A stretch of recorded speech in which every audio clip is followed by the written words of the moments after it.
Recording in progress. Okay. Welcome to the Emergence Podcast, an evolving inquiry into the human mind and spirit. We explore what happens where art meets humanity and science means quantum possibility. I'm Alice, joined by my co-host Mark, and in this episode, we look at how people come to recognize what feels true through memory, intuition, and the quiet logic of lived experience. Our guest today, Lena Zafary, works with symbolic and dream-based ways of knowing, focusing on personal meaning, emotional patterning, and the significance we find in synchronicity and memory. So I have a question for you, Lena. Are you ready for it? What do you Go for it. think?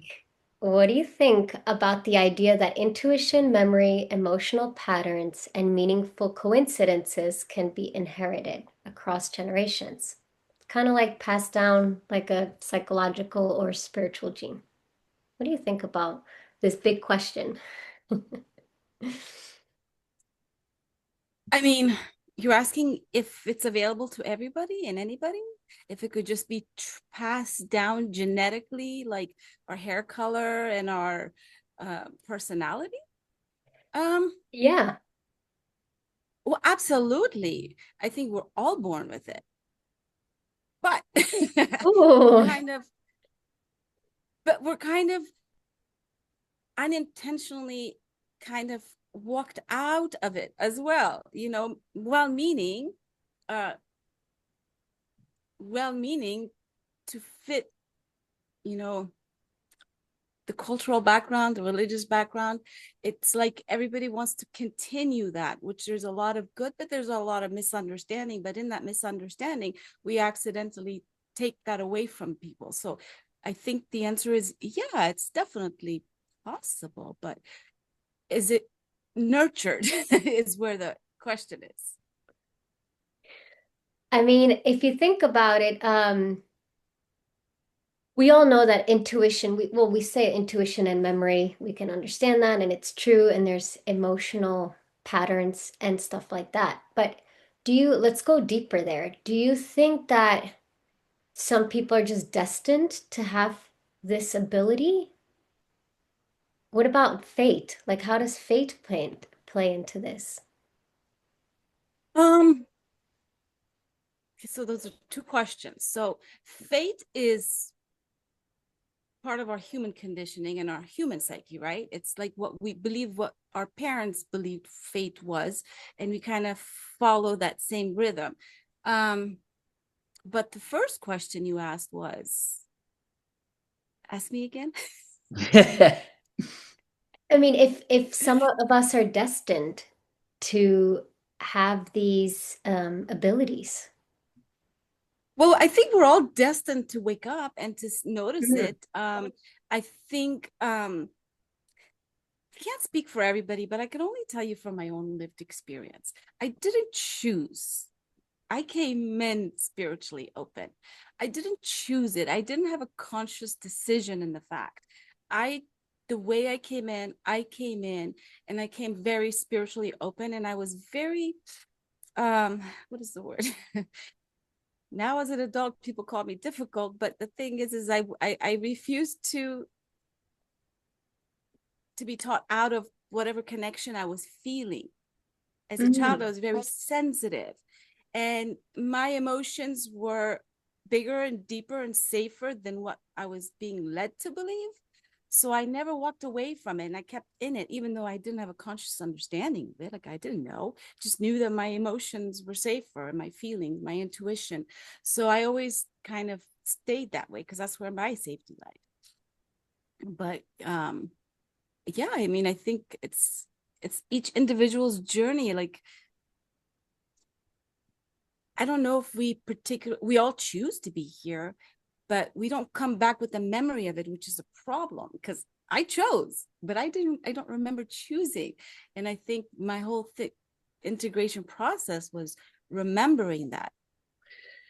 I think you're onto something really important, but it's just very confusing. Okay, Okay, so so we have to sort of figure out like where are we like at the beginning of this? like when you talk about like I emerged into this. Well, when are we talking about? Like, is this, are you talking about this life or a past life, or what are you talking about? You know, I I'm very much, I know we all have our own different spiritual paths and different spiritual directions. My has always been very present. I'm in the very much in the now. My spirituality, whatever you want to call it, I don't really label myself with anything, but mine has been very much being present. I don't really focus on past lives and Akashic records and my what did I do as my past life. I don't entertain those things in my mind. I'm not saying that you shouldn't. Or I don't even go in forward. Like I'm very much of a now present. We're all here now. Or, like our job is to focus on this lifetime. Here, this consciousness, this memory, this time. So, it's happened in the past, it's happened in the past. If you can remember it and learn from it, it's to be for this lifetime, not for that lifetime, or not for the future lifetime here. Right, absolutely. That's the way I see it too. No, that's amazing. And tell us about you've had well, I was going to say wonderful. At first, it doesn't feel wonderful, but you had a near-death experience. Has that, Mm. if you want to share a little bit about what happened, and has that informed or enhanced your spiritual abilities? I want to say like your understanding of your life. Ooh, so yes, I've had a near-death experience in 2014. I've talked about it, so I won't go into details here, but basically I got sick. I was in the hospital after 9 days. Both my lungs collapsed, and then I had a near-death experience where I had the choice to come back, and I came back and I had a miraculous healing. But that changed me when I came back. But the actual change of it, so didn't, so there's it changes your subconscious, it changes your core, changes your inside out, but it took time and integration for it to affect my life, if that makes sense, my conscious mind, because my conscious mind had to catch up with my big mind, with my experience, because now it's like my conscious mind is just a small little tiny part of me. I don't really think with my conscious mind as much. I use it to analyze and understand what I'm understanding there and how it's applying here. But it's the wisdom that comes from there. And so, do you say that you channel that wisdom? Is it something that you can like tap into at any given mind? Is it something that it just comes to you when it comes to you? Like, how do you access that wisdom? So before I had the awareness of it, which Yeah. is really, really, really, really the big thing. That's where the crack is, right? Before I had the conscious awareness of it and the acceptance of it, I would tap into that by going in. It's almost like before I had to make the choice to kind of like internally go in and shut my inner world and outer world separate. And I had to go in and kind of like be in my mind space, meaning being alone, being in my energy space. I've never been a meditator. Meditation is just, okay. It's a wonderful thing, but it's never been my thing. I never intentionally meditated for any outcome. But the way when I sit within my own mind, when I go into my own psyche, as I've done as a child, that is my own form of meditation. When I go Yeah. there, it's like I don't need to channel everything. It's almost like being inside the house and looking out the window, and then finally just saying, okay, I'm going to stop looking out the window, and you open the door and you come outside, and now you're outside and you're no longer inside looking out, you're just outside looking out. And Mm. it's almost like that, if that That's so yeah. before I had to go in and shelter myself to be able to find the quiet, to know the difference, to see. But when you do that so much, when you learn to do that enough, it almost like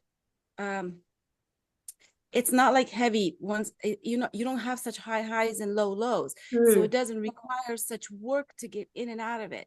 So when you do it long enough, you kind of do one of these things, you're easily in and out of that space. So it's kind of like when you find your center and you find your peace, and whatever that means, like find your inner alignment when your mind and your body and your heart, all of it kind of mends together, and they kind of like give you that feeling of calm. Yeah. When you tap into that long enough, it's easy to get in and out of that without any effort. You could literally just be like, Would you say that's something and like you're in a it. flow state? Absolutely, it's a flow state. Yes. It's a flow If, state. if, if I could ask a question, because you have just great insights. I mean, great experiential insights, right?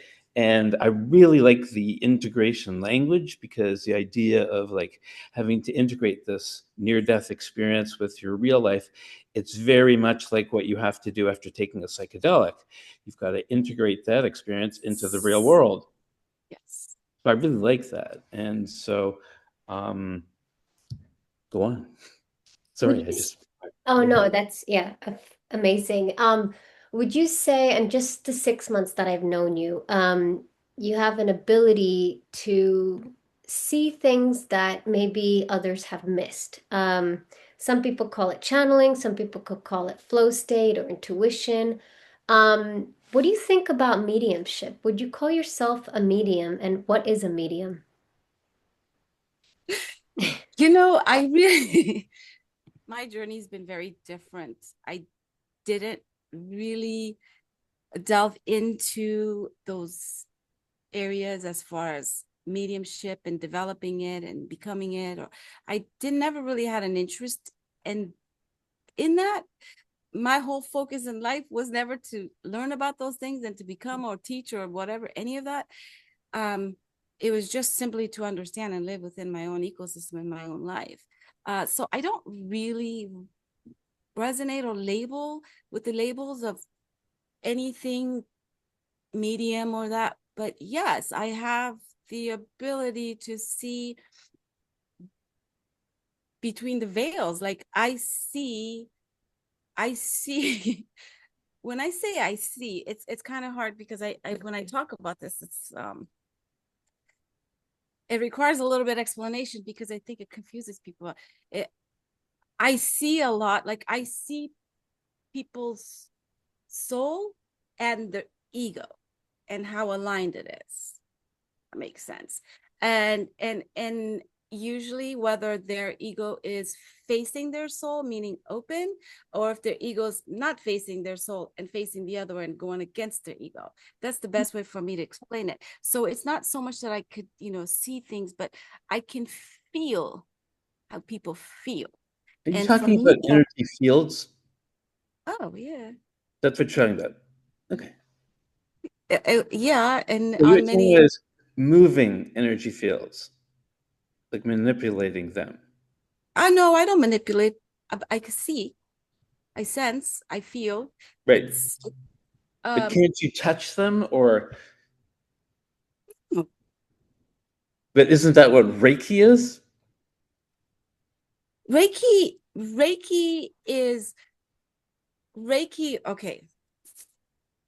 Reiki is connecting within and allowing, it's like this. It's like taking your vacuum and plugging into the electricity in the wall and then using it so that it works. Reiki for me is, I'm a vessel, and I'm always connected, but to do Reiki, I connect to a higher realm and a higher energy source. And when I do that, just like electricity runs through the vacuum and the vacuum works, electricity runs through me, energy runs through me. And when I give Reiki, it's that energy that heals. It's like I'm not manipulating, I'm not doing anything. I'm just tapping into the flow of energy that already exists around us. And I'm allowing my body to become the vessel, the channel that energy could just flow right through. And it does, because I mean, if you people who does healing and, energy and Reiki.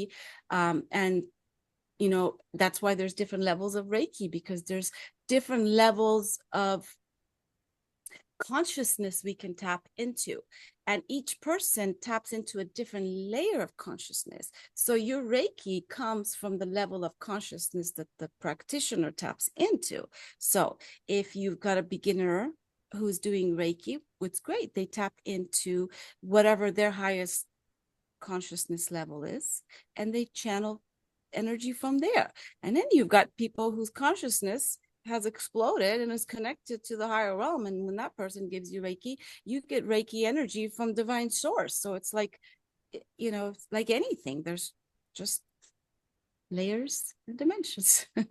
Right. And when I say manipulation, I don't mean it in any negative way. I just mean that your presence there in terms of either interpreting or allowing things to develop, or seeing like where things go, or how the energy fields are changing, allows this to happen. So it's not that you're changing it per se, but it wouldn't happen in the same way if you weren't there. Absolutely. I do change it, but here's the thing. Here, right? Like, I don't change with my conscious mind. I don't change energy through wise words, or I have nothing to teach you. You're probably way more accomplished and smarter than I am. I have nothing to teach you. I don't think so. Yeah, but I can change your energy, because I can tap into the emotional states probably that your conscious mind has not been able to allow you to tap into that kind of consciousness. I'm not saying you, I'm talking about anybody. Like, so I'm able to change the energy field of space based on how I feel. So if I walk into a space, unconnected to my own self, I can easily be sucked into the energy flow of the people around me. And sometimes if the energy around me is not, okay, how do we say it? So every emotion has a different vibrational field to it, right? Right. So if we sit in front of the vibrational field of a happy person, what happens? We become happy. If we sit in the vibrational field of somebody who's in grief, we can't help but fall into that energy and feel grief with them. That's what empathy is. So basically, if I come as myself, tapped in, tuned in, and aligned with my higher self, my energy becomes dominant, and I can dominate the energy, and everybody else either feels better, brighter, or it changes. Or they move away, right? Oh, they move can't away. handle. It's like the loudest energy field. And Yeah. and that's with all of us. We all have that capacity. You can get really, really happy and feel incredibly happy and joyous. And you can go to a room where people are just kind of nervous or unsure. And you can stand there, and whatever you say, and you emit the energy, the facial, the light, whatever, those people will say, okay, it's not as bad as we think. It calms the energy of the room. But if you come in there and all hot, like, oh my God, what the hell's going to happen? Those people are just going to go batshit crazy, and going to go, you're going to stir in all kinds of emotions in them. So we all have the energy ability to change the energy field. Absolutely. Right. No, that's and the question is how dangerous it is, and our kind of like our tendencies to want to avoid falling apart. What do you mean? Well, like you give a good example. There's when you enter into something that you don't know about, that's dark, it has various components. Some might take you on a great journey, and others may bring you to your knees. How do you not fall apart in that space? Well, I'm just saying that there's some danger there, and some people might not want to go there, and that limits them. I mean, that's part of we'll call it inhibitory prefrontal cortex, if you, for just lack of a better term. So is it dangerous for the person for the people being exposed to the energy? I'm sorry, I'm trying to understand, because I'm trying to see where the danger might lie in me expressing my energy, or in me being in a field of other people's energy. Yeah. Like, for instance, like you would be like, I guess you would consider yourself an empath. Yeah. And so the danger of the empath, according to Jung, right, is that people will destroy you, right? Like they will take advantage of you. We've talked about this, Lena. We've talked about this. Oh boy, is it dangerous? And it is, but you know what? The way I see it, and you can tell me if I'm right, because you would have more experience. But it has to do with your, if you love yourself, right? If you really love yourself, if you love yourself, you can get by anything. I find that we say words, but we don't give people the right direction with words. And it don't make it tangible in a sense. Like, if you love yourself, so easy. Like, what do you mean by love yourself? We live in a society where love is one word, but it's got 50 different expressions, and people don't even really know what love means. A lot of people haven't felt loved to know how to love, or have felt love but been betrayed by love and is afraid to love. So love is such a simple word, but it's so big. So I don't know, like, if you love yourself, I mean, technically we all love ourselves. I mean, some people go at great lengths to destroy other people to protect themselves. That's self-love too, but that's not really No, self-love. I don't agree with that. I do I not. don't agree either. People Yeah. who love themselves, right? They generally will love other people. Like they say, like, love your neighbor like yourself. Well, that's fine if you love yourself. However, if you hate yourself, then you're going to hate your neighbor. But I think so. Here's my understanding. Here's what I think. I think we all want love. Every single person wants love. Even animals want love. I mean, that's what the energy of this universe is. We come here to feel love, to express love, give love, to receive love. Everything is love, right? But the thing is I don't know. I think love can be a little distorted. Sometimes how we are raised in the name of love, with love, but sometimes that love can be very conditional from the world outside of us, so it gives us the wrong impression of what love is. So it's really hard to connect with that, and I think more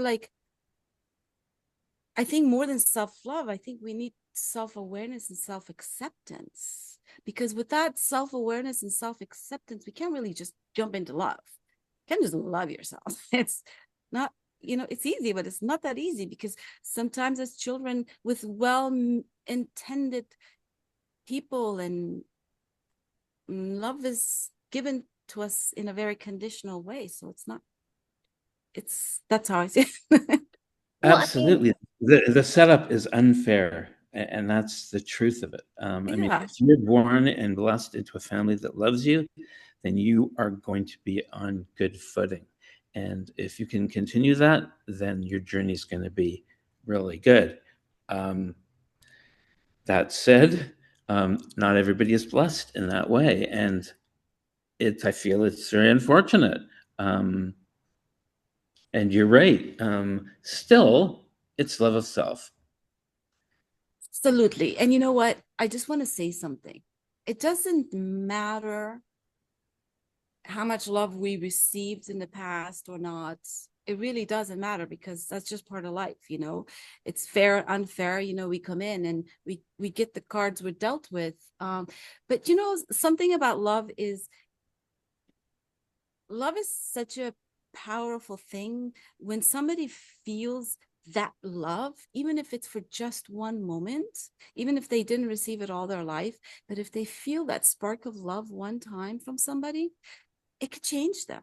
it can ignite that change. It can ignite self-awareness that leads to self-love, because that's what the light is, right? It's like, it just takes one person to look at you and to give you space and to hear you and just feel that love. And you just, it's a connection. It's not a mind connection, it's a heart connection, it's a soul connection. So we don't need language to understand love. We all know what love is. We all feel it, even if we've never experienced it, and then it hits us like a ton of bricks. We know what love is. Well, I I mean, have to ask, Alice, and then you can go right ahead with the rest of your questions for sure. But I just want to ask because I wrote down this stuff, and it says that you're part of the Institute of Bioacoustic Biology. And I was so just going to go I there. want to this musical acoustic vocal analytics and a Farisi language native proficiency, and uses Reiki. We talked about that.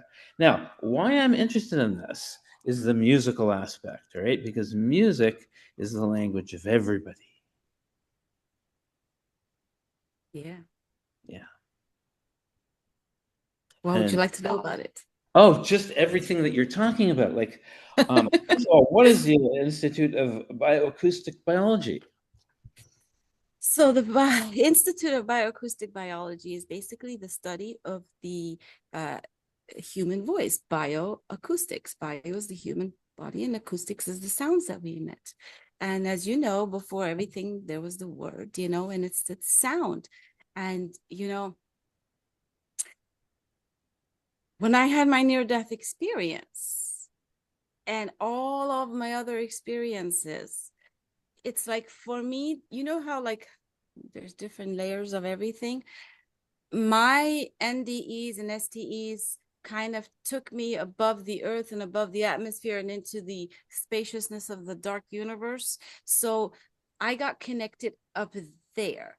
And for me, up there is no human language. There was no words. There was no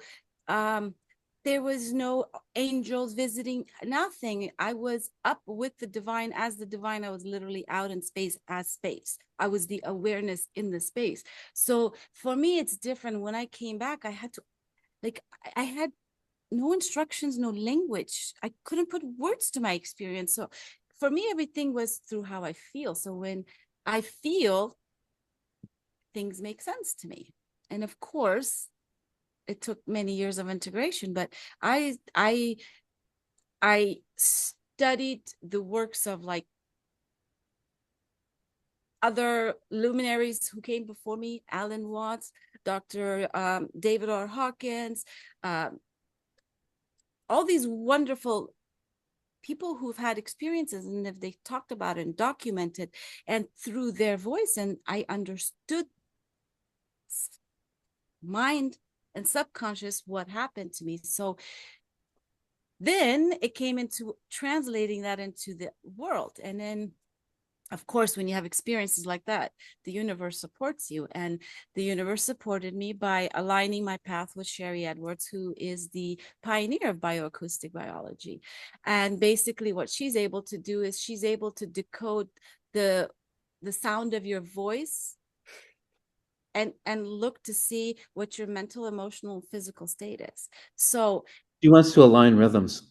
yes, so the premise is you can lie with your words, but the sound of your The words, tone. Okay, so that's that the is frequency of where, the right. Okay, the yes, fan. So now we're getting to the I yes. have a testimonial to give. I have a testimonial. I had one of these sessions, remote Oh, sessions with Lena, and it blew my mind because in the beginning, the software measures your voice. So your basic, so for the audience, so they can understand, is that you're sharing any story. And of course, in the beginning, when you're saying something, you have a certain attachment or an emotion to a certain word or a feeling or experience. And you're either, I tend to intellectualize my feelings. I tend to be so much in my head. And I've learned to be a coping mechanism. And it showed sort of as I'm speaking with you, Lena, like towards the end of the interview or session, I became more in my heart. I started in the head and I ended in my heart, and the data showed it because my defense mechanism, how I rationalized it, my defense mechanism probably went down, and I was That's more so interesting. aware of. Was that at a lower frequency? I don't. Was What do it you? what? A lower When you frequency? resonated with your heart, was that at a lower frequency than when you resonated with your head? No, that's not how it works. So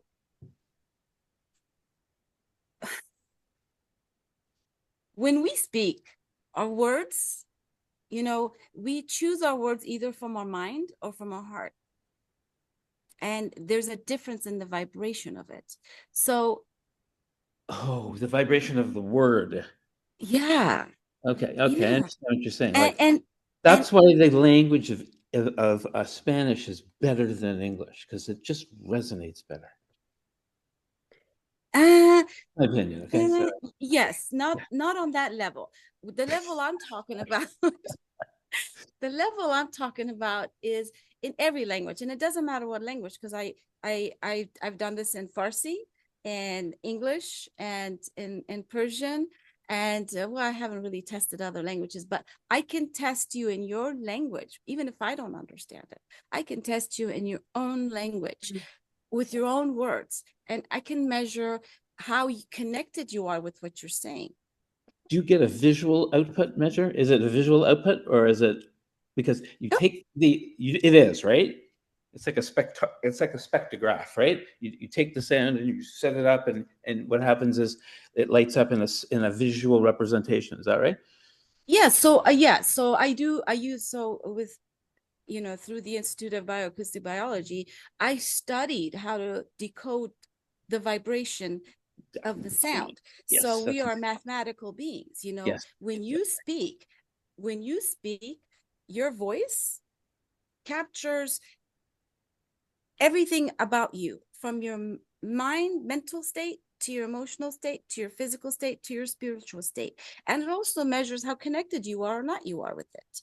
And see, the beauty of the software is because for somebody like me who had the experiences, I felt that in my body, in my mind, all my life. I saw that, but I didn't have words for it. You didn't have a And now there's mechanism to technology. Oh, translate it. very nice. That was And now really good. here it is. It's like, And is wow, that a is tool it a made just for me. proprietary item that you've made like for this? I'm sorry? It's Just not, no, Mark, it's not. It's a so the lady has the software, and then Lena's a practitioner, so she has license to the software, right? license to use it. Yeah, Yes. yeah. Yeah, Yeah. license to use it. So Very cool. yeah, Yeah. I Mhm, yeah, mhm. I'm a practitioner. I'm a student of Sherry Edwards. I've been in her presence for, I don't know, I want to say about 8 years now. So Nice. I've spent a lot of time with her. And it's funny because it didn't, I had no idea what it was. And if you knew me, this is kind of like the opposite spectrum of anything I would ever intentionally walk towards. I do not like math, and I'm not, but that's what I do now. It's like I decode your voice using math. And it's brilliant because Yeah, it's I so, love this kind of stuff. Okay, I just love it. What you're doing is you're decoding the sound of stars. yeah. And here's the thing, like, now I've learned to use it in a way to where it complements what I do. So, not only am I able to give Reiki or energy healing or, what I do, but I'm also able to measure it and quantify it. Like, here Yeah, you and I go. think, This is Measure it the acoustically. You're measuring it acoustically. acoustically, yeah. yeah, Yeah, which is I Yeah. think I think it's good because it's slower wave. Like what I'm trying to get at is like there's so much material out there. It's hard to synchronize stuff. Like it's just so scattered and chaotic and like there's billions of studies coming out on this, that, and the other. And really what you want to do is you're trying to like integrate. It would be a good way, bring things together. And so you look for things that can synchronize. And what you're saying in terms of acoustics can synchronize, right? Music synchronizes, right? You've heard of syncope in music. Yeah. So, Yeah. that's so I think amazing. that's great representation of what we're talking about. And you know what? And there's so much more that we can talk about. We just have to have Lena come back. On that note, we're gonna Is that come. it? That's it. We're gonna come That's to the an whole thing? end, but we are gonna come back and have Lena join us again. And so I just want to give you a big thank you so much for sharing about your experience today. Absolutely. You're truly somebody that's an unconventional seer. I'm using Mark's term and an intuitive believer of fate, karma, and justice. And just to remind the audience, the Emergence Podcast will welcome voices from many fields to explore how consciousness evolves and how we can awaken to a more interconnected world. So please stay tuned and thank you for joining us today. Thanks, guys. Thanks so much for coming. Thank you for having me. This has been such a joy to speak to you guys about. Just a blessing. And I can't wait Yeah, to there's have more. you. There's more. Thanks, guys. We'll have a blessed day. All right. Bye.